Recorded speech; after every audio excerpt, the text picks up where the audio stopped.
Ngayong araw, ililibing si John De La Riarte, ang rider na napatay ng mga tauhan umano ng PNP Highway Patrol Group. May ulat on the spot si Steve Dailisan. Steve?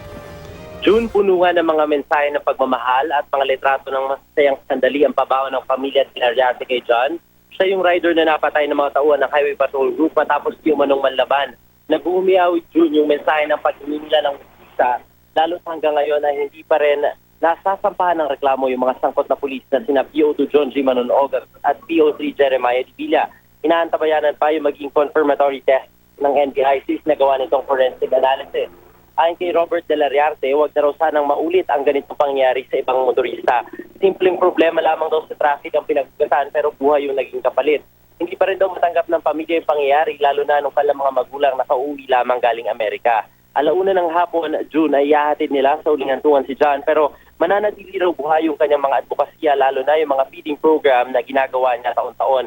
Malapit daw kasi ito sa mga bata. Magiging panata raw ng mga kapatid ni John na bumisita sa mga institusyon na nangangalaga sa mga bata, gayon din yung pagtulong sa mga biktima ng karahasan sa kalsada.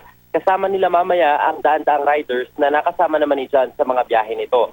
Nagpaabot naman ang pamilya De La Riarte ng pasasalamat sa lahat ng mga concerned citizen na nagbigay daan sa paghahanap nila ng katotohanan. Yan muna pinakaseryong balita.